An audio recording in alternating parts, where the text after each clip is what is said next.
Assalamualaikum warahmatullahi wabarakatuh. Saya Rahma Sakita, NIM 19046186.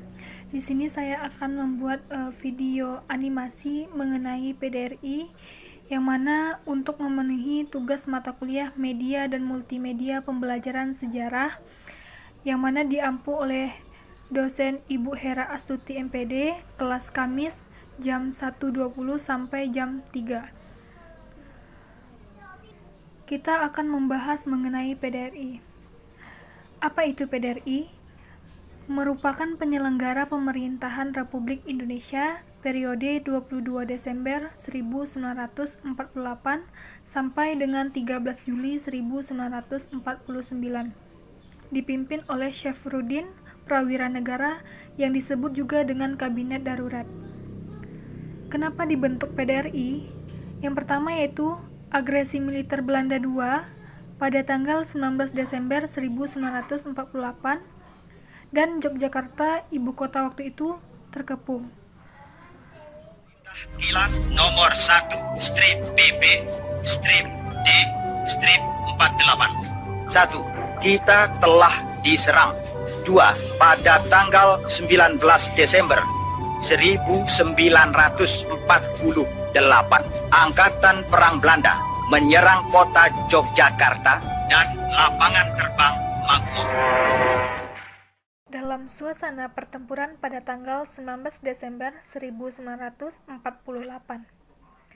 Kabinet Republik Indonesia masih sempat mengadakan sidang kilat istimewa di Istana Negara Yogyakarta. Dalam sidang itu, diambil keputusan bahwa yang pertama, pemerintahan akan tetap tinggal di dalam kota. Yang kedua, memberikan mandat kepada Menteri Kemakmuran Syarifuddin Prawira Negara untuk membentuk pemerintahan darurat di Sumatera.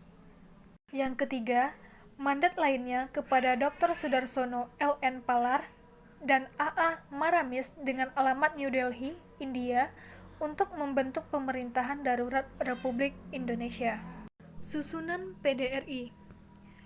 Yang pertama ada Mr. Syarifuddin Prawira Negara sebagai Ketua Menteri Pertahanan dan Menteri Penerangan. Yang kedua ada Mr. T.M. Hasan sebagai Wakil Ketua, Menteri Dalam Negeri, Menteri Pendidikan, dan Menteri Agama. Yang ketiga ada Insinyur S.M. Rashid sebagai Menteri Keamanan, Menteri Sosial, Pembangunan dan Pemuda. Yang keempat ada Mr. Lukman Hakim sebagai Menteri Keuangan dan Menteri Kehakiman.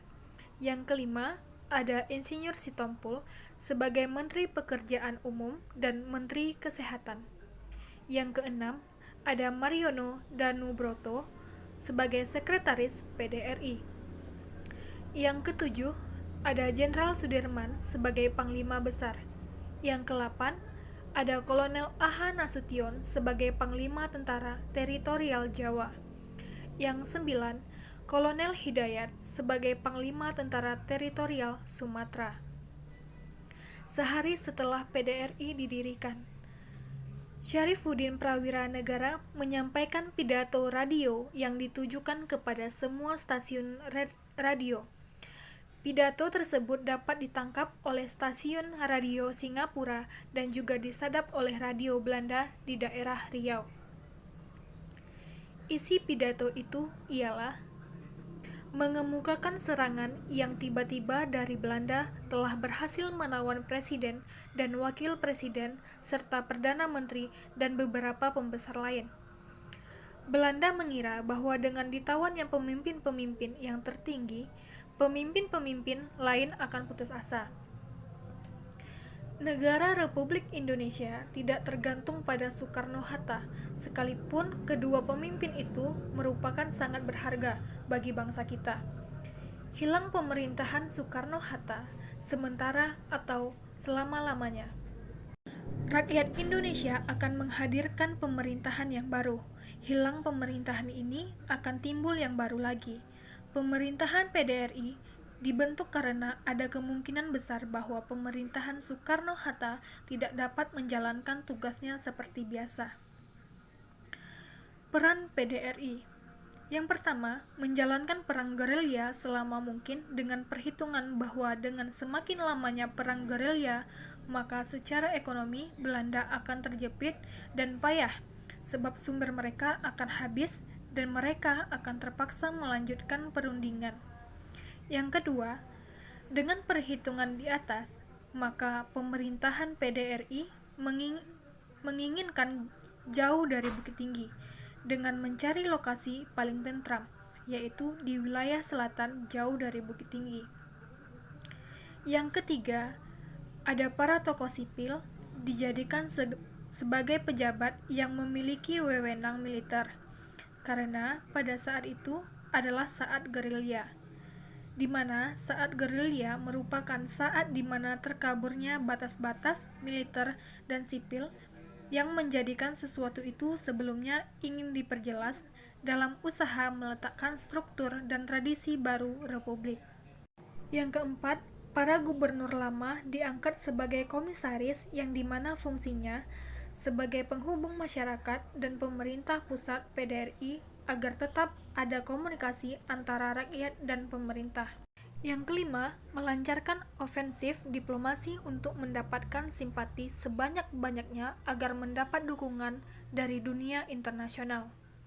Yang keenam, mengadakan koordinasi perjuangan dan bahkan juga mengadakan reorganisasi pemerintahan daerah, terutama di Sumatera, tetapi juga menyusun organisasi pemerintahan perang.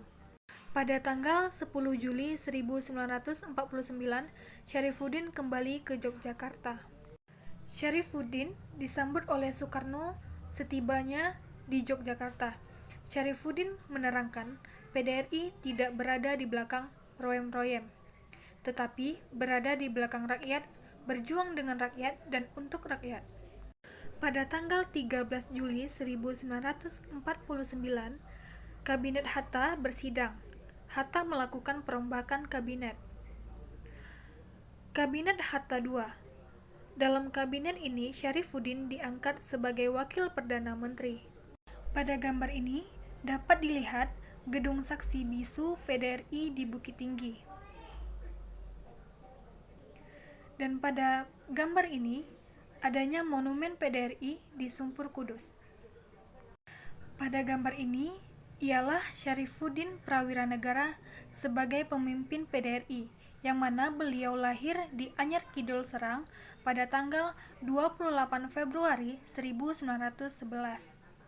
Pada gambar ini terdapat museum dan auditorium di Kompleks Monumen Nasional PDRI di Nagari Koto Tinggi, Kabupaten 50 Koto, Sumatera Barat. Sekian penjelasan saya mengenai PDRI. Semoga bermanfaat. Wassalamualaikum warahmatullahi wabarakatuh.